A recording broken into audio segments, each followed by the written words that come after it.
Aeropuerto. El coronel Freddy Bonilla nos atiende a esta hora. Señor coronel, buenos días. Muy buenos días a toda la audiencia y muchas gracias por la comunicación. Señor coronel,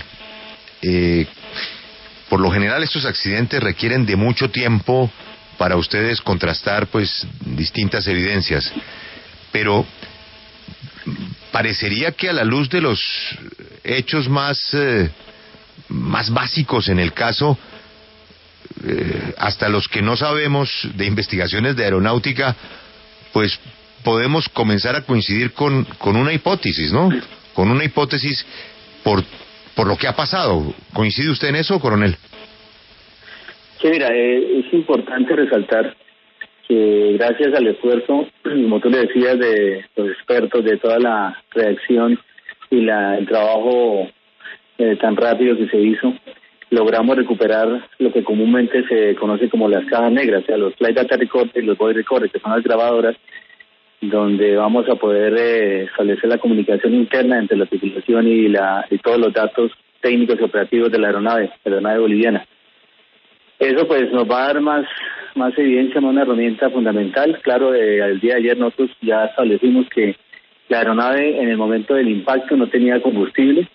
Ahora lo que tenemos que establecer por la investigación es por qué no tenía combustible suficiente, cuáles fueron las causas, y como tú lo dices, pues en este momento una de las hipótesis que más estamos trabajando es en el sentido de que definitivamente no tenía el combustible suficiente para desarrollar este vuelo desde Santa Cruz de la Sierra en Bolivia.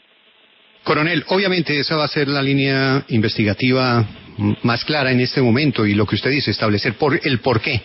Yo le quisiera preguntar algo en general para entender de alguna manera lo que pasó. Tengo entendido y quisiera que usted me confirme que cualquier aeronave en cualquier destino debe tener, o por lo menos en destinos largos, debe tener una reserva de combustible de unos 45 minutos y tener claro siempre un aeropuerto alterno donde pueda recargar combustible. ¿Es eso así? Sí, mira, por estándares internacionales, y nosotros adoptamos esos estándares y hemos colocado adicionalmente en Colombia un punto más alto de reserva. Establece que toda aeronave que realiza un vuelo de un origen a un destino debe contar con el combustible suficiente para realizar el tramo. Adicional a eso debe contar con un aeropuerto alterno, sumar ese combustible y sumarle 30 minutos de sostenimiento a 1.500 pies sobre el terreno, que es una elevación mínima, pero que el consumo es alto por la elevación. Adicional a eso, 5 minutos más de combustible. Nosotros en Colombia hemos establecido 10 o el 10% del combustible de origen a destino, lo que sea mayor en este último caso.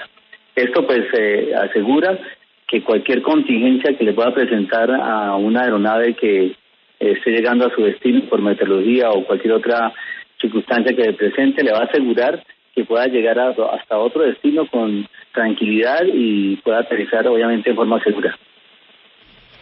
Coronel, pero entonces, en este orden de ideas, el vuelo del AMIA pues no cumplía con estas condiciones, al parecer, pues que usted nos comenta. ¿Eso quiere decir que el papel de la torre de control sí fue acorde a las normatividades de Colombia y de la aeronáutica en el mundo? Sí, mira, eso es importante señalar. Nuestros funcionarios de control de tránsito aéreo hicieron todos los protocolos establecidos. Es más, hay una cosa muy importante que resaltar aquí, es que la aeronave boliviana que desarrollaba la aproximación tenía turno 3 y existían dos aeronaves prioritariamente o adelante del tráfico, que eran dos Airbus 320 de dos compañías, las cuales estaban en proceso de aproximación. Cuando la aeronave boliviana declara la emergencia por combustible, la controladora de tráfico aéreo en ese momento siguió los protocolos dándole prioridad a ellos, pero importante, protegiendo también la integridad de los ocupantes y las otras dos aeronaves. Lo que hizo fue desviar las aeronaves rápidamente para dejarle espacio aéreo libre a esta aeronave que está declarándose en emergencia y tratar de llevarla lo más rápido posible a la pista de aterrizaje en Río Negro. Coronel, hemos recibido testimonios que dicen que a ustedes en la Aeronáutica Civil se les había enviado quejas sobre esta aerolínea, sobre su costumbre, digamos, de utilizar menos combustible del necesario, no solamente para llegar al destino, sino para sobrevolar o llegar a un destino alternativo, dado el caso de alguna emergencia. ¿Ustedes habían sido notificados de esta práctica de alguna u otra manera? Sí, hemos estado haciendo una revisión de las comunicaciones que llegan, pero no, hasta el momento no hemos encontrado. Lo importante que señalar es que esta aeronave es de matrícula boliviana. Por estándares mundiales, la aeronave o la autoridad aeronáutica de la cual la aeronave pertenece como matrícula de Estado es quien es responsable de la aeronavegabilidad y de la operación de dicha aeronave. Sin embargo, nosotros lo que hacemos de todos modos en Colombia es que cuando una aeronave extranjera utiliza nuestra infraestructura aeronáutica, nuestros aeropuertos o nuestro espacio aéreo y aterriza, hacemos controles de tipo operativo. En este caso, pues estamos recordando toda la trazabilidad de esta compañía, que no es una aerolínea regular, sino es una aerolínea de charter, es un taxi aéreo que realiza vuelos a contrato, no tiene un itinerario fijo. Entonces, por lo tanto, esta aeronave no tenía un itinerario diariamente aquí a Colombia, sino periódicamente cuando había contratado para realizar vuelos, pues en ocasiones anteriores había utilizado aeropuertos como el de Barranquilla. Esa trazabilidad de toda esta información de la certificación y su estado de aeronavegabilidad la estamos llegando con la autoridad boliviana. Precisamente el día de ayer ya arribó aquí a Río Negro un funcionario de la autoridad boliviana para hacernos lograr que tengamos todos los requerimientos que le hemos hecho a la autoridad boliviana acerca de toda la documentación y toda la certificación que tenía esta aerolínea. Coronel, otro de los temas centrales aquí, y si se quiere no decirlo específicamente en este caso, se lo preguntaría en general, aunque obviamente la referencia es muy obvia. Una de las claves de la investigación, entiendo, va a ser cuándo el piloto de la aeronave declara la emergencia, porque entiendo que cuando una aeronave declara emergencia, que no necesariamente es prioridad para aterrizar o una petición para aterrizar, los términos acá son los importantes, cuando se declara en emergencia, tiene prioridad inmediata para aterrizar por parte de una torre de control. Pero acá lo que entiendo se tiene que determinar es si cuando el piloto habla de emergencia ya era demasiado tarde. Sí, que los términos aeronáuticos son muy claros en el sentido de decir claramente me declaro en emergencia, pam, pam, pam, o mayday, mayday. Recordemos el caso que tuvimos un lamentable caso en Nueva York, donde la tripulación en unas circunstancias de criticidad en su consumo de combustible nunca declaran claramente la emergencia. Entonces el tráfico de control pues continúa dando a medida que puede dar la prioridad, pero cuando una aeronave, una tripulación declara la emergencia, es inmediatamente una obligación por parte nuestra, de las autoridades de tránsito aéreo, darle la prioridad absoluta, despejar todo el espacio aéreo para que esta aeronave llegue en forma directa lo más pronto posible a la pista y pueda aterrizar. Definitivamente nuestros controladores están muy atentos a cualquier novedad que sea expresada por una tripulación. En el caso, por ejemplo, del de Viva Colombia, que minutos antes o momentos antes había declarado que tenía una posible falla o escape de combustible, lo manejamos de una manera como si fuera cierta y de esta manera lo llevamos y aterrizó en el aeropuerto de Río Negro. Ya después viene la emergencia de la aeronave boliviana, que desafortunadamente declara la emergencia 7 minutos antes del accidente. No tenía el suficiente combustible en ese momento para poder llegar hasta la pista de Río Negro.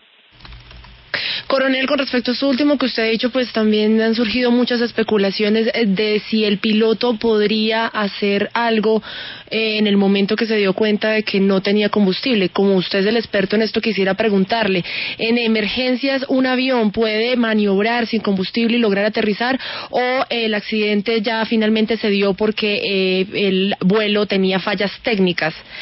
¿Un piloto podría llegar a aterrizar en buenas condiciones si no tiene combustible? Sí, eso depende del entorno operacional que se encuentre en ese momento, de la emergencia.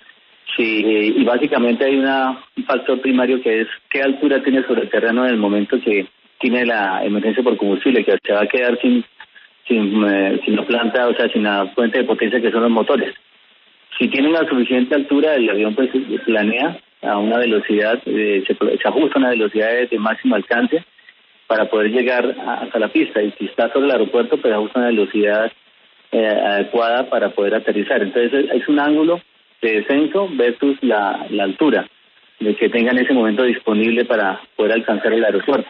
En el mundo han sucedido casos de aviones tipo 747 que se han quedado por fallos de combustible sin los motores y han logrado llegar a una pista y aterrizarla en forma segura.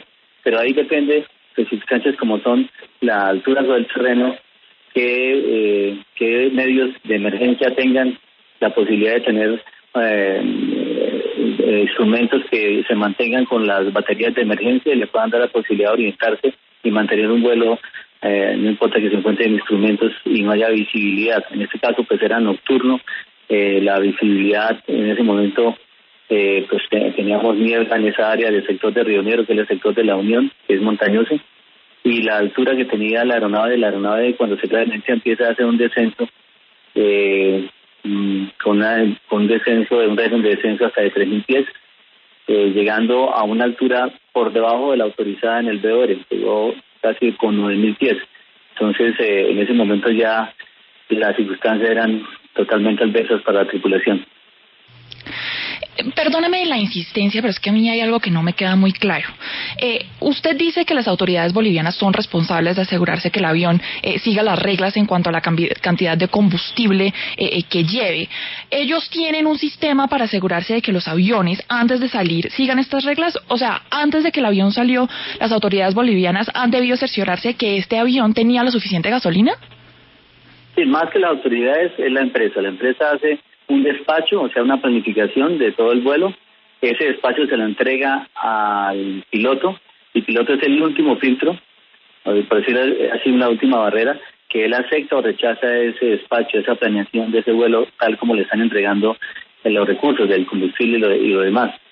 Si él acepta eso, pues él presenta un plan de vuelo en el cual él establece o declara una serie de números o de información tal como la cantidad de combustible, la autonomía que tiene, el tiempo de vuelo, y de acuerdo a eso pues lo que hace las autoridades, como lo hacemos nosotros, es hacer inspecciones o hacer controles aleatorios, porque donde vamos a verificar si realmente se está cumpliendo o no está cumpliendo con lo que está establecido.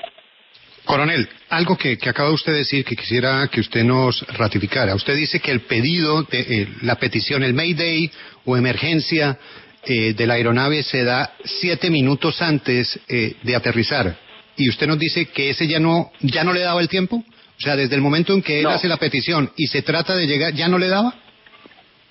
No, estaba muy justo. O sea, el manejo del ángulo de descenso, de su velocidad y la distancia que tenía en el momento que él inicia el regreso hacia el BOR, prácticamente que estaba en el límite. Era muy complicado que la tripulación alcanzara a pasar el BOR, que ya pasando el BOR, la aproximación en Río Negro, pasando el BOR que queda entre La Unión y La Ceja, ya pasando La Unión, ya el terreno la cota del terreno empieza a descender en una forma importante, básicamente que de 9.000 pies hasta 7.000, y ahí hubiera tenido algo de oportunidad más adelante, pero no le aseguraba obviamente las circunstancias para poder llevar con éxito la aeronave a la pista. Coronel, medios internacionales pues por supuesto también registran esta noticia y en alguno de ellos aseguran que este avión pues venía ya con algunas inconsistencias, como por ejemplo fallas técnicas o un posible rayo en el avión pues en otros vuelos. Ustedes bajo la investigación que tienen o la que están llevando, ¿ya han visto que esto sea cierto? ¿Han arrojado circunstancias en las cuales el avión o la compañía pues haya sido afectada por fallas técnicas anteriormente? No, hasta el momento no, pero sí ya estamos en este momento recibiendo toda la trazabilidad de aeronavegabilidad y operaciones de la aeronave. Esperamos hoy, anoche presente ya llegaron los expertos británicos, porque esta aeronave es de fabricación británica, ya nos están acompañando el día de hoy, con la información y el conocimiento de ellos, nos van a dar sobre la estructura y el funcionamiento técnico y operativo de la aeronave. Adicional a eso, toda la documentación y toda la trazabilidad que la Autoridad Aeronáutica de Bolivia y la misma empresa se le ha exigido hasta el momento. Esperamos que esta información la tengamos en corto tiempo, sumado a todos los demás informaciones y datos que estamos recolectando. Podemos hacer un análisis y establecer en un corto tiempo qué es lo que queremos hacer, cuál fue realmente la causa y qué antecedentes tuvieron esta empresa y esta aeronave. Coronel, dos preguntas cortas.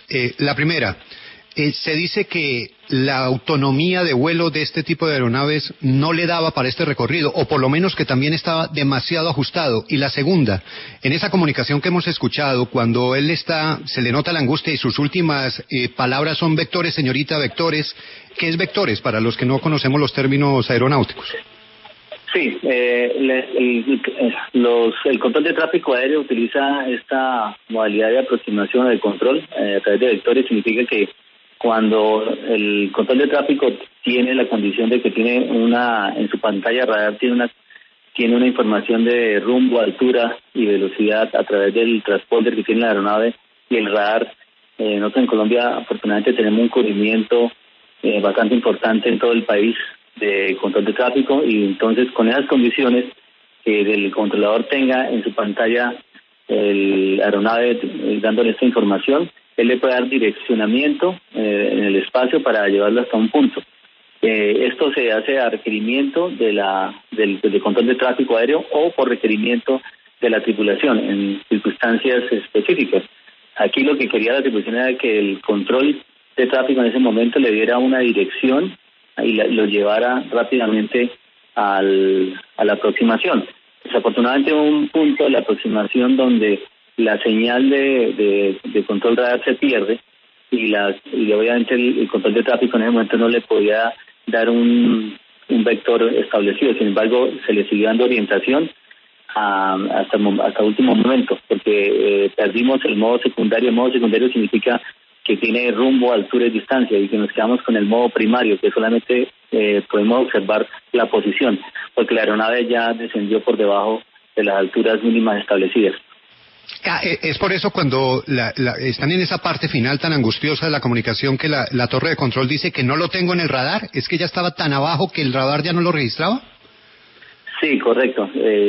Estaba ya por debajo de la altura mínima establecida y la información del radar en ese momento, la señal del radar, lo perdió. Solamente lo mantenía en un modo primario. Como la altura y el rumbo que llevaba y la velocidad que tiene, esta información es dada por el instrumento que se encuentra a bordo del avión. El avión en ese momento, en su posición geográfica, esa información, esa señal no estaba llegando al radar.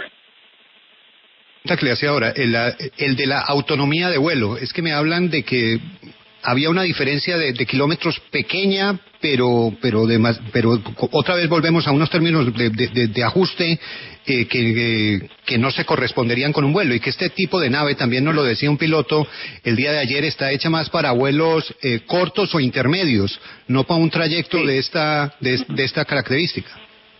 Sí, precisamente con los expertos británicos, que son expertos de la fabricante de este avión, lo que queremos verificar es que pues inicialmente esta aeronave fue diseñada para vuelos regionales, especialmente vuelos en aeropuertos que están en medio de las ciudades, porque esta aeronave tiene 4 motores, que son motores medianos de potencia que evitan mucho ruido.